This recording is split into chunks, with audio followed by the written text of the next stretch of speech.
Well, joining us now is Mr. Lekan Ewenla, who is the spokesperson for HIMCAN. HIMCAN is the Health and Managed Care Association of Nigeria, an association of accredited health maintenance organizations in the country. Well, you're welcome to Sunrise Daily. Thank you very much. It's my pleasure being here this morning.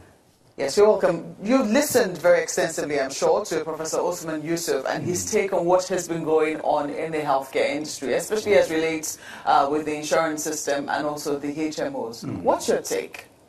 Good morning. I would like to probably address all of these issues from the perspective of creating a lot of giving a lot of information about the health insurance. I was listening to you when you were talking to Prof, and you took him up on the issue of knowledge.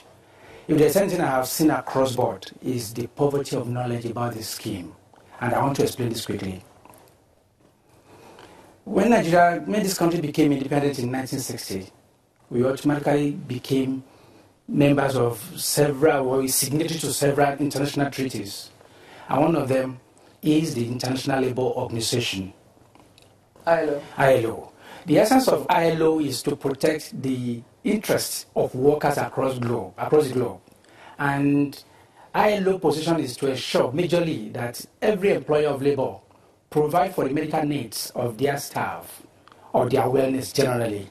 Now, that translates to the payment of medical allowance by the organized private sector in Nigeria shortly after independence. Now, the colonial masters passed on to the government of this country the concept of if you work for government, you access care in government hospitals. And that was what was obtainable since 1960 till around 1999, when the concept of health insurance was introduced. Because the fact remains that the government employees at the federal level, at the state level, at the local government level, never got a penny paid to them as medical allowance since independence. And so there is this concept of not having access to quality care, not having access to equitable care, not having access to affordable care. And that really gave a lot of concern to the major stakeholders in the industry, in the country.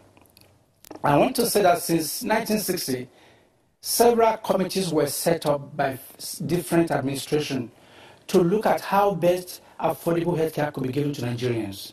And I tell you, several people travel out of this country to other parts of the world to look at what can be done. And the entire report that was presented pointed to a single direction. The only way out of this quagmire is to provide health insurance for Nigerians. And the government said we got to go. They set up the committee to look at the concepts. And the concept that came up with was the concept of this scheme is going to be private sector driven. Like the PENCOM is there to regulate the pension industry, like NICOM was set up as regulator for the insurance industry, like the Central Bank was set up to regulate the money deposit bank in this country, like the Nigerian Competition Commission was set up to regulate the telecom industry. All right? And that was why the concept of, okay, let's the health maintenance be set up.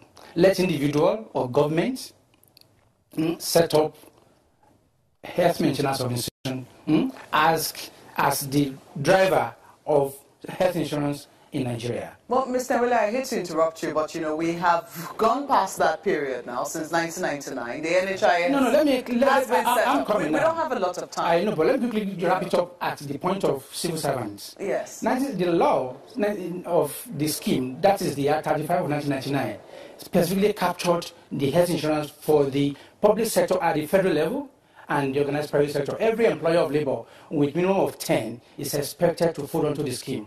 That led the federal government to now contribute 10% of the annual basic of every employees across the country to provide them health insurance. And we call it social health insurance because it was meant to cover the principal, who is the staff, the spouse, and the children under the age of 18. And that fund was contributed by the federal government. And the issue was who warehoused this fund. The stakeholders came together and said, okay, let this fund be warehoused with the regulator. Because in the law that we are operating with now, there are three key players. The NHIS was set up basically as to set accreditation requirements and quality standards for the two other key critical stakeholders. And who are these? The health maintenance organizations and the healthcare providers. It is the responsibility of NHIS to strictly regulate the industry as a regulator. But I want to put it to all Nigerians this morning that the moment that fund was warehoused with NHIS, it became NHIS, the regulator now became the fund manager and the regulator. So the focus changed completely, and that's what I'm driving at. From regulating the health insurance business to managing that fund. And I have listened to Prof.